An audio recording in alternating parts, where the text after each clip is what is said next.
Carte sur table, une émission présentée par Gilles Parent. Bonjour à tous, chers auditeurs, je m'appelle Gilles Parent et j'ai l'honneur et le plaisir de vous présenter ce jour en full power attitude l'émission Le Principe, et on dit toute la vérité, rien que la vérité, sur ce qui se passe sur le terrain. Et on se tutoie, entre vrais pros. À chaque émission, nous avons traité et sélectionné plusieurs invités. Et là, on a des invités de marque, connus et reconnus dans la profession, pour avoir un franc-parler, ne pas utiliser la langue de bois, ça tombe bien. Et c'est ce que nous voulons. Alors, tout de suite, pour une belle aventure, nous avons le plaisir d'avoir le Castaldi de l'immobilier.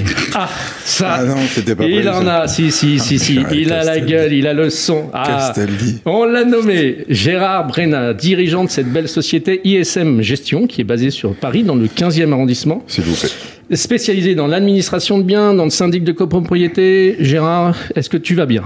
Très bien. Bon, mieux serait indécent. Ah, formidable. J'ai pas oublié quelque chose, syndic, administration de biens et transaction. Et transaction. Voilà, parfait. Eh bien, content que tu sois là pour la première émission. Merci. Puis en second, de rien. En second, on a l'honneur d'accueillir monsieur le président de la société Valoptime, basée à Colombes, dans le 92, monsieur Édouard Pellerin, ami, confrère, promoteur, rénovateur, administrateur de biens, quoi d'autre? C'est déjà pas mal. Bon, c'est bien. Est-ce que tu vas bien, Édouard? Et je suis ravi d'être là. Eh bien, merci. Merci. En bonne compagnie. Eh bien oui, à fond la forme. On se retrouve tout de suite pour la polémique du jour. Carte sur table, la polémique du jour. Bon, rentrons dans le vif du sujet. Comme vous le savez tous, notre gouvernement, qui nous prive au fur et à mesure que les années avancent de nos droits, a décidé, à compter du 1er juillet 2019, sous le couvert de la loi Elan, de remettre en application l'encadrement des loyers sur la capitale. Et ce, après 2 années d'annulation de la première version en novembre 2017. En effet, en août 2015, mesure phare de la loi Allure, cette limitation de la hausse des loyers des baux d'habitation, à titre de résidence principale vide ou meublée, n'avait pas trouvé son rythme de croisière pour plusieurs raisons. Tout simplement parce que ça n'a pas été accepté par les propriétaires. Les loyers de référence qui étaient donnés par l'OLAP, Organisation et Observatoire des loyers de l'agglomération parisienne, étaient pour les propriétaires faussés. Comment appliquer un montant sur un studio de 30 mètres carrés dans un immeuble 2000, avec tout le confort, ascenseur et balcon, au même logement qui est en face dans un immeuble 1930, sans confort, sans ascenseur? Seuls les professionnels de terrain que nous sommes sont à même de juger. Alors, nombreux propriétaires désabusés se sont retournés vers des plateformes comme Airbnb, Abritel, etc., et on va en parler, et sont passés par des conciergeries. Ainsi, l'effet a été très simple, on a retiré du parc locatif privé ces logements-là. D'autres propriétaires désabusés nous ont confié la vente de ces logements. L'objectif de la loi, qui était de favoriser l'accession à la location aux revenus les plus modestes, a vu sur le terrain l'effet inverse, diminuant ainsi le parc locatif privé, donc très mauvaise nouvelle pour les candidats locataires. À ce sujet-là, nous allons vous poser quelques questions, les amis. Carte sur table, début du match. Alors Gérard, dis-nous un peu. Alors, ce dispositif, à qui profite-t-il? À qui profite-t-il? Oui. On va dire déjà aux locataires, puisque la possibilité, c'était de dire on évite d'avoir des loyers qui s'envolent sous prétexte qu'il y a une grosse difficulté de se loger à Paris, donc les loyers étaient effectivement libres. Aujourd'hui, les premiers appartements qui ont été touchés là-dessus, c'est surtout les petites surfaces, puisque quand on arrivait à avoir 10 ou 15 mètres carrés dans des secteurs un petit peu prisés, on arrivait facilement à avoir des 800 € de loyer, alors que maintenant, c'est en fonction de la surface, donc on arrive facilement de 800 à 400. Donc les petites surfaces sont un petit peu plus, on va dire, prisées là-dessus, puisqu'on a un peu plus de gens. Après, ça a permis un petit peu de réguler les choses, sans plus que ça, mais la grosse différence et la grosse difficulté, on va dire, c'est sur la partie ou référence. C'est-à-dire qu'un appartement qui a un ascenseur aura la même cote que s'il n'y avait pas d'ascenseur.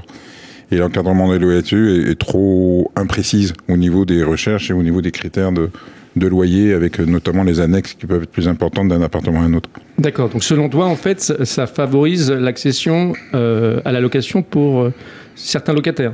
Certains locataires aujourd'hui peuvent effectivement, en sachant qu'on a un petit peu encadré ces loyers, peuvent se dire aujourd'hui voilà ce que je peux trouver et à quel moment et à quel niveau je peux avoir les choses. Après, c'est les propriétaires. Est-ce que si les propriétaires achètent et qu'ils ont une rentabilité qui n'est plus celle qu'ils avaient espérée, effectivement, on a ce problème qui avance, qui est où ils ne louent pas, ou effectivement ils préfèrent le vendre parce qu'ils considèrent que la rentabilité n'est plus celle qui est espérée. Alors justement, sur le terrain, comment tu le vis et comment l'expliquer aux propriétaires qui arrivent aujourd'hui en disant moi j'ai acheté un logement à tant du mètre carré, aujourd'hui je peux louer sur le principe 1200 il y a quelques mois et on me dit que selon la référence que j'ai et la majoration, je peux louer que 950 €. Alors déjà, comme on est des professionnels et qu'on essaye, même si les textes de loi parfois sont un petit peu restrictifs, quand un propriétaire vient me demander éventuellement de louer comme il le louait avant, à l'inverse de l'encadrement du loyer, du fait d'être un professionnel, c'est vrai, quitte à perdre le mandat, je ne loue pas en étant, entre guillemets, en dehors de la loi. Ça, c'est la première des choses. Ensuite, on explique bien aux propriétaires qu'effectivement, vu que l'information est pas mal, entre guillemets, diffusée, les locataires ont le droit, s'ils devaient louer en dehors de l'encadrement de loyer, auront la possibilité, effectivement, de faire une procédure et de récupérer, entre guillemets, des frais concernant tout cela, et plus leur remettre le loyer au niveau qui correspond à l'encadrement des loyers. Maintenant, il ne faut pas se le cacher, il y a des propriétaires ou voire même des professionnels qui passent outre cela et c'est pas, en l'occurrence, rendre service et à la profession et peut-être même à des propriétaires. Parce que moi, j'ai vu beaucoup de propriétaires qui se sentaient un peu désabusés, comme je l'ai dit tout à l'heure, et qui essayaient de louer par eux-mêmes, dans le particulier, avec un montant complètement prohibitif par rapport à ce qui devait être appliqué. Le problème, c'est qu'on n'empêchera pas les gens, même si on doit rouler à 80, de vouloir rouler à 120, de gueuler si ça se passe pas bien. Là, aujourd'hui, on a un texte de loi qui dit les choses, on essaye d'expliquer que c'est comme ça qu'on doit le faire.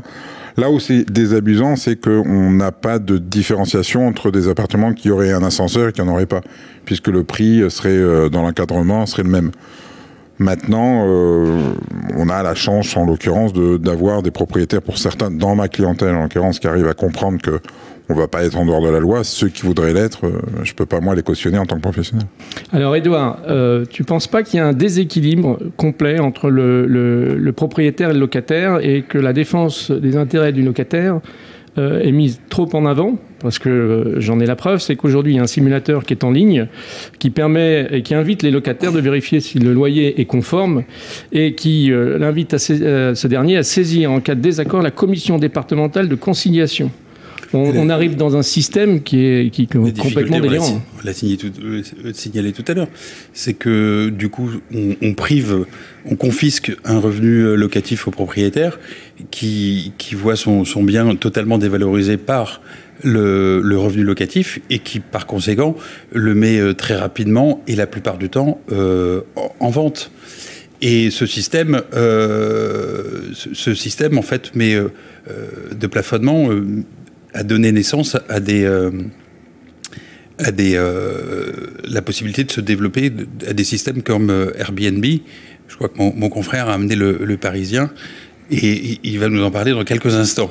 D'accord. Alors, est-ce que tu penses qu'il y aurait une solution à proposer au gouvernement plutôt que d'appuyer sur la tête des propriétaires et de les enfoncer en disant « vous êtes les méchants propriétaires, il y a des gentils locataires et faites des efforts, vous, pour leur permettre d'accéder au logement ». Alors, d'abord, les mesures qui ont été mises en place n'ont à aucun moment créé en quantité un nombre de logements, même si ça permet à certains locataires d'y voir peut-être plus clair sur le loyer.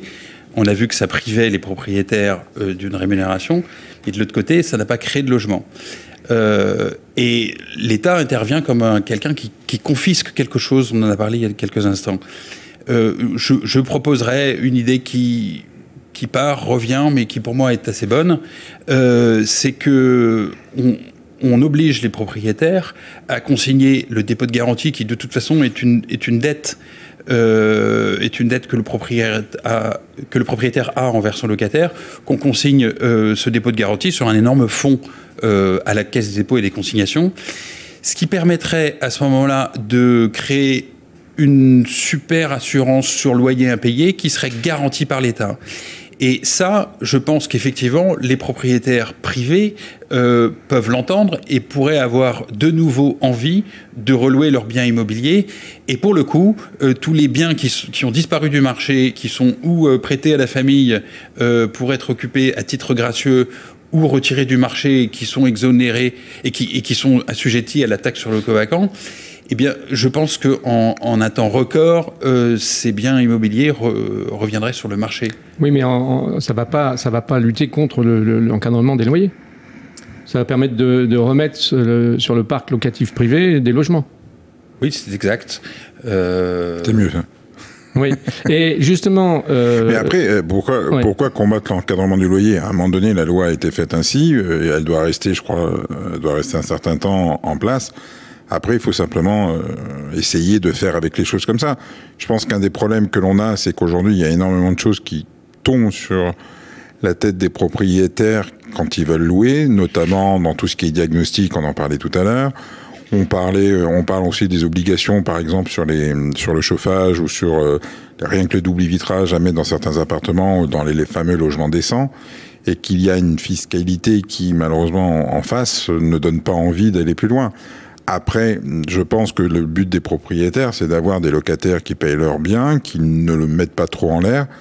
Et quand on a, par exemple, des délais d'expulsion de mauvaise foi, de gens qui sont de mauvaise foi et qui payent pas des appartements, il est évident que les propriétaires, si on leur met un encadrement et qu'ils mettent 2 ans à sortir quelqu'un, alors que c'est complètement aberrant, on donne pas confiance, entre guillemets, à tout cela. Maintenant, l'encadrement des loyers, est-ce que de la manière dont ça a été fait, il aurait pu être un peu plus affiné? Moi, je pense qu'il serait affiné rien que sur des choses du style, voilà, il y a un ascenseur, il y a un balcon, il y a une terrasse, et ça peut pas valoir le même prix obligatoire, même si on a la possibilité de rajouter quelque chose au bout, mais ça enlève en l'occurrence. Et puis, il y a un autre élément de rentabilité qui vient nous mettre dedans. Justement, ça c'est la question. Est-ce que c'est toujours rentable d'investir dans un logement à but locatif sur Paris? Tout dépend ce qu'on cherche, Gilles. Tout dépend de la rentabilité qu'on veut. Soit on investit dans quelque chose qui reste pérenne, et la pierre, en l'occurrence, est toujours un investissement qui est pas le plus négligeable possible. Et après, si on veut des 7 ou 8, 9%, c'est plus la peine à Paris. Est-ce que ailleurs ça vaut la peine? J'en sais rien.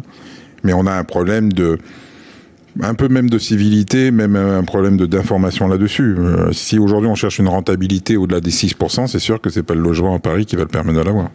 Au vu du prix du mètre carré. Pardon. Dernier mot, Édouard? Non, donc tout va bien? Ouais. Bon, super. Très bien. Alors, aujourd'hui, il manque 500 000 logements en France, il y en a 70 000 sur Paris. La solution peut-être serait de motiver les propriétaires à investir sur Paris. Je pense qu'il est nécessaire de laisser les vrais professionnels trouver une solution. Tu l'as dit largement. Je pense que les organisations professionnelles comme la FNEM, l'UNIS, le SNPI ou même l'UNPI, Association de propriétaires, désirent simplement qu'on arrête de supprimer les droits des propriétaires et veut arrêter ces excès. Alors je pense qu'aujourd'hui on a beaucoup de normes, on a respecté, on peut plus fumer dans les lieux publics, on peut plus boire, on peut plus faire de bruit à certaines heures.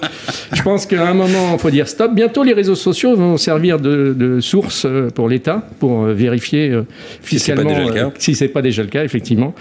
Donc je sais pas où on va. Enfin bref, on a abordé un thème qui est assez fort et très critiqué aujourd'hui. En tout cas, je vous remercie.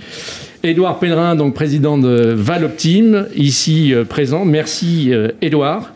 Et Gérard Brenat, de rien. Et Gérard Brenat, donc dirigeant de la société ISM Gestion. Voilà les amis. Merci. Et l'émission touche à sa fin. J'espère que vous avez apprécié nos échanges. C'était rapide, mais c'était court, mais c'était efficace.